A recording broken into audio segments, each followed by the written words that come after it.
प्यारे विद्यार्थियों, इंग्लिश की क्लास में आपका वेलकम है। आज आपका चैप्टर ग्रामर से डायरेक्ट और इनडायरेक्ट स्पीच का है।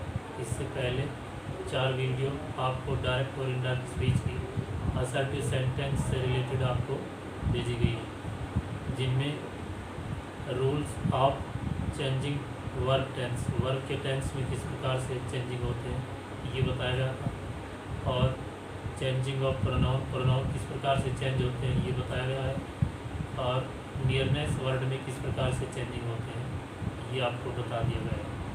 आज की वीडियो हमारी इंट्रोगेटिव सेंटेंस को लेकर के है। Let us begin the video. Direct and indirect speech. Interrogative sentence यानी प्रश्नवाचक वाक्य, ये वे वाक्य होते हैं जिनमें रिपोर्टिंग स्पीच के अंदर अर्थात इन्वर्टेड कोमास के अंदर सबसे पहला जो वर्ड शब्द होता है वो प्रश्नवाचक शब्द इंट्रोगेटिव वर्ड हो या कोई ऑक्सिलरी वर्ब हो। ये वाक्य भी 2 प्रकार के होते हैं, आओ बताते हैं। इंट्रोगेटिव फर्स्ट टाइप है और ये सेकंड टाइप। फर्स्ट टाइप को लेते हैं। फर्स्ट टाइप कौन से होते हैं? जिनमें रिपोर्टिंग स्पीच का पहला शब्द is, am, are, was, were, has, have, had, will, shall और कैन, कुड आदि में से कोई एक हो। ये आपकी ऑक्सिलरी वर्ब कहलाती हैं, सहायक क्रियाएं। जो यदि सहायक क्रिया में से कोई एक शब्द इन्वर्टेड कोमास के अंदर सबसे पहला शब्द है तो वो सेंटेंस आपका इंट्रोगेटिव फर्स्ट टाइप की कैटेगरी में माना जाएगा। ठीक है। इसके बाद दूसरा जो सेकंड टाइप सेंटेंस है उसकी जो पहचान है ये है कि जिन वाक्यों में रिपोर्टिंग स्पीच अर्थात इन्वर्टेड कोमास के अंदर का पहला शब्द, ठीक है, हु, हुज, हुम, वाई, वैन, वेयर, हाउ, विच, ये सारे क्वेश्चन वर्ड कहलाते हैं प्रश्नवाचक शब्द। आदि में से कोई एक हो।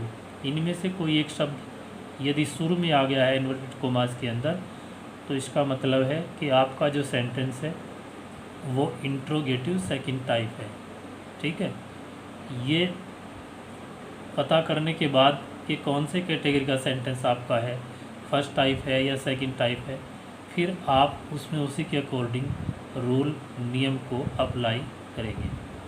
तो आप पहले फर्स्ट टाइप के रूल को लेते हैं। Rules of first type interrogative, प्रथम प्रकार के प्रश्नवाचक वाक्यों के नियम। तो सबसे पहला हमारे पास है report rules of first type interrogative. ठीक है। First type sentence interrogative sentence के रूल्स। तो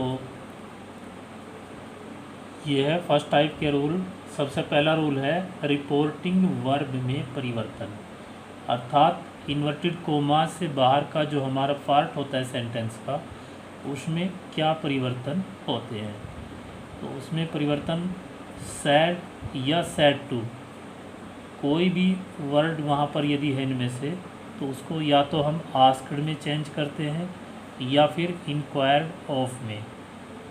आप आस्क्ड में भी चेंज कर सकते हैं, इंक्वायर्ड ऑफ में भी चेंज कर सकते हैं। नेक्स्ट रूल है हमारे पास रिपोर्टिंग वर्ब, यानी जो इन्वर्टेड कोमास से बाहर का हमारा पार्ट है सेंटेंस का पहला पार्ट, तथा रिपोर्टिंग स्पीच, RS शॉर्ट में लिखा है मैंने, रिपोर्टिंग स्पीच यानी जो इन्वर्टेड कोमास के अंदर का भाग है उसको रिपोर्टिंग स्पीच कहते हैं, को जोड़ने के लिए इन्वर्टेड कोमास के स्थान पर इफ़ या वेदर कंजक्शन संयोजक का प्रयोग करते हैं। जिस प्रकार से असर्टिव सेंटेंस में हम दैट का यूज किया था हमने, तो उस दैट के स्थान पर हम दैट का प्रयोग यहाँ पे इंट्रोगेटिव सेंटेंस में फर्स्ट टाइप में नहीं करेंगे, बल्कि इफ़ या वेदर दोनों में से किसी एक शब्द का प्रयोग किया जाएगा। अब नेक्स्ट रूल है अन्य सभी परिवर्तन। अन्य सभी परिवर्तन यानी 3 प्रकार के परिवर्तन जो पहले बताए गए, जैसे tense of verb, reporting speech का जो सेंटेंस है उसकी वर्ब के टेंस में हम किस प्रकार से परिवर्तन करते हैं वो परिवर्तन। और दूसरा है प्रोनाउन, सर्वनाम में परिवर्तन। रिपोर्टिंग स्पीच के अंदर जो प्रोनाउन होते हैं, फर्स्ट पर्सन है या सेकंड पर्सन है, उनमें किस प्रकार से परिवर्तन करते हैं। तीसरा नियरनेस वर्ड, निकटता सूचक शब्दों में परिवर्तन। ये तीनों परिवर्तन जो हमने अभी असर्टिव सेंटेंस में से पहली वीडियो में पढ़े थे, देखे थे, वो असर्टिव सेंटेंस यानी विधि सूचक वाक्यों की तरह ही होते हैं, जो कि तो उसी प्रकार से बदले जाते हैं। ठीक है, तो इसके बाद अगला परिवर्तन बताया जाएगा।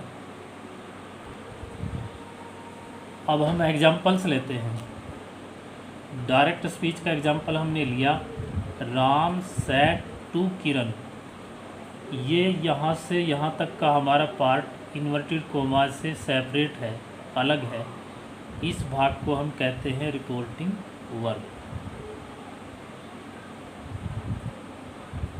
ये आर वी से प्रदर्शित करते हैं। इसके बाद इन्वर्टेड कोमास के अंदर का पार्ट है have you cooked the food. ये हमारा रिपोर्टिंग स्पीच है, सारा इन्वर्टेड कोमास के अंदर का भाग। तो अब इनडायरेक्ट स्पीच बनाई जाएगी। हमें सबसे पहले करना है चेंजिंग रिपोर्टिंग वर्ब में। अभी हमने बताया था कि सैड या सैड टू को हम आस्क्ड में बदलते हैं या फिर इंक्वायर्ड ऑफ में। तो सैड टू को उस रूल के अकॉर्डिंग हमने यहाँ पर आस्क्ड में चेंज किया। राम आस्क्ड किरण। फिर इन्वर्टेड कोमास के स्थान पर हमने बताया था अभी रूल कि चाहे तो हम इफ़ कंजक्शन लिख सकते हैं या फिर वेदर। तो हमने यहाँ पर इफ़ को लिया, राम आस्क्ड किरण इफ़। ठीक है, अब ध्यान से देखिए, ये सेंटेंस हमारा have you cooked the food.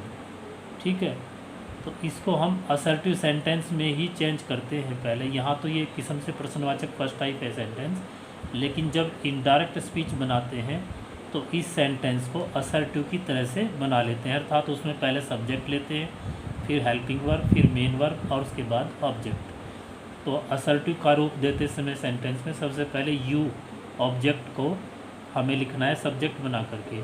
तो यू चेंज होगा किरण के अनुसार। ये स्त्रीलिंग नेम है, नाम है, इसका जो यू प्रोनाउन चेंज हुआ इसके अनुसार सी में। तो इफ सी। फिर बात आती है हेल्पिंग वर्ब, चूँकि ये हैव प्रेजेंट परफेक्ट की वर्ब है और ये रूल के अकॉर्डिंग पास्ट परफेक्ट में चेंज हो जाएगी। इसका टेंस बदल करके पास्ट परफेक्ट हो गया है यहाँ पर।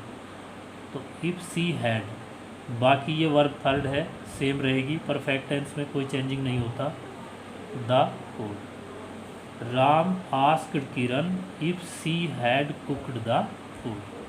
ठीक है, राम ने किरण से पूछा कि क्या उसने खाना पका लिया था। ठीक है, नेक्स्ट एग्जांपल लेते हैं डायरेक्ट स्पीच का। विनय सैड टू मी। विनय ने मुझसे कहा। ये हमारा पार्ट सारा आर वी कहलाएगा, रिपोर्टिंग वर्ब, जो इन्वर्टेड कोमास से बाहर है। और इन्वर्टेड कोमास के अंदर का सेंटेंस फिर आपका आर एस, शॉर्ट में बोलते हैं इसको, रिपोर्टिंग स्पीच। अब यहाँ पर जब इसकी इनडायरेक्ट स्पीच हम बनाएंगे तो सैड टू को फिर उसी प्रकार से हमने आस्क्ड में चेंज किया। विनय आस्क्ड मी। ठीक है, इसके बाद फिर इन्वर्टेड कोमास के स्थान पर वही हमने कंजक्शन इफ़ फिर लिया, इफ़। फिर सेंटेंस को असर्टिव की भांति बनाएंगे। पहले यहाँ से इन्वर्टेड कोमास के अंदर की सेंटेंस को, जब हम असर्टिव में सेंटेंस को चेंज करते हैं तो पहले सब्जेक्ट आता है, फिर हेल्पिंग वर्ब, फिर मेन वर्ब, उसके बाद ऑब्जेक्ट और रिमार्किंग पार्ट। अगर कोई फालतू कोई वर्ड सब सेंटेंस में यूज किया गया है तो उसको लिखते हैं सबसे लास्ट में। तो इस रूल के मुताबिक यहाँ पर विनय आस्क्ड मी, ये रिपोर्टिंग वर्ब का हिस्सा था। इफ़ कंजक्शन यूज कर दिया गया, और ये जो यू है ये प्रयोग हुआ है मी के लिए, यानी जिससे ये कहा गया, किससे पूछा गया है, मी, मुझसे। तो मी का सब्जेक्टिव फॉर्म आई होता है, कर्ता कारक रूप आई होता है। तो यहाँ पर मी के स्थान पर आई प्रयोग कर दिया हमने। इसके बाद ये वर्ब है, आर के साथ गोइंग का प्रयोग हुआ है, यानी ये प्रेजेंट कंटिन्यूअस। तो हमारा जो रूल है प्रेजेंट कंटिन्यूअस को चेंज करने का है पास्ट कंटिन्यूअस में। तो आई के साथ पास्ट कंटिन्यूअस में वर्ब यूज होती है वॉज, आई वॉज। गोइंग जो का तो रखा गया है।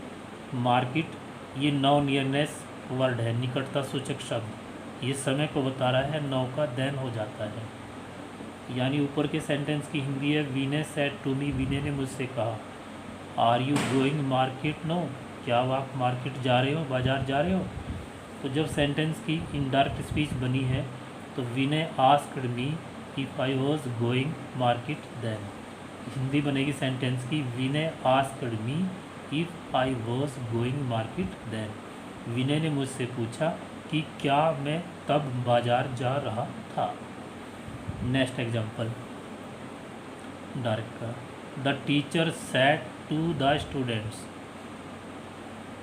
अध्यापक ने विद्यार्थियों से कहा, छात्रों से कहा। इन्वर्टेड कोमा शुरू, यहाँ तक का पार्ट आपका रिपोर्टिंग वर्ब हो गया। कौन सा पार्ट हो गया, रिपोर्टिंग वर्ब। अब फिर reporting speech, have you learn your lesson today. Have you learn, क्या तुमने लर्न कर लिया है, योर लेसन अपना लेसन पार्ट, चैप्टर टुडे आज, क्या तुमने आज अपना चैप्टर लेसन लर्न कर लिया है, अध्यापक ने छात्रों से पूछा। तो ये आपका जो पार्ट है इन्वर्टेड कोमास से पहला, ये रिपोर्टिंग वर्ब है और ये रिपोर्टिंग स्पीच है। रिपोर्टिंग वर्ब में ठीक उसी प्रकार से सैड टू को हमने यहाँ पर आस्क्ड में फिर चेंज किया, इंक्वायर्ड ऑफ भी लिख सकते हैं। The teacher asked the students, to को रिमूव कर देते हैं जब हम आस्क्ड लगाते हैं या इंक्वायर्ड ऑफ, टू समाप्त हो जाता है। इसके बाद फिर कंजक्शन इफ़ या वेदर का यूज कर सकते हैं। फिर ये है have you learn your lesson today, इसको फिर उसी प्रकार से हम असर्टिव सेंटेंस का फॉर्म रूप देते हैं, जो इन्वर्टेड कोमास के अंदर का हमारा भाग है वाक्य का। तो यहाँ पर सबसे पहले यू जो इसमें है प्रोनाउन, ये यू प्रयोग किया गया है स्टूडेंट्स, और स्टूडेंट्स है प्लूरल, बहुवचन है, ठीक है। तो ये थर्ड पर्सन है, इसका जो थर्ड पर्सन में प्लूरल के लिए जो सब्जेक्टिव फॉर्म होती है प्रोनाउन में वो दे होती है सर्वनाम में। अगर एक विद्यार्थी होता यहाँ पर ये ऐसा ना होता तो यहाँ पर हो जाता ये ही, लेकिन चूंकि यहाँ बहुवचन है ये स्टूडेंट्स, इसलिए दे लगा इसके लिए दे। हैव के स्थान पर हैड चेंज कर दिया गया है टेंस एंड वर्ब का, और लर्नड देयर लेसन, या फिर देखे ध्यान से योर, ये यू के लिए तो योर आई है अपने लेसन की अंग्रेजी, लेकिन जब सब्जेक्ट दे हो गया तो यहाँ पर दे के साथ अपने की अंग्रेजी दियर। ये जब एक टेबल बताई थी हमने, उसमें first person, second person, third person तीनों के सब्जेक्टिव फॉर्म, कर्ता कारक रूप और कर्म कारक रूप और अधिकारक रूप, पॉजेसिव केस, वो हमने बताए थे। तो उसी कड़ी में जो आपका ये सेंटेंस है बता रहा है हमें कि ये यू के साथ अपने की अंग्रेजी ऊपर डायरेक्ट स्पीच में योर हुई है, और जब इसको चेंज कर दिया इनडायरेक्ट स्पीच में तो यहाँ पर चूँकि यू का दे बन चुका है इसमें, और दे के साथ अपने की अंग्रेजी फिर यहाँ पर देयर प्रयोग की गई है। The teacher asked the student, अध्यापक ने छात्रों से पूछा, विद्यार्थियों से पूछा, if they had learn their lesson, कि क्या उन्होंने अपना लेसन लर्न कर लिया था। इसमें टुडे का दैट डे और छुटा है, ये दैट और डे। अब ये सेंटेंस आपका कंप्लीट हो गया है। इस प्रकार से आज आपको केवल फर्स्ट टाइप बताया गया है, इसके सेंटेंस दिए जाएंगे अभी नीचे आपको भेज दिया जाएगा फ़ोटो के द्वारा, और बाकी फिर आप जो है सेकंड टाइप की नेक्स्ट वीडियो देखेंगे।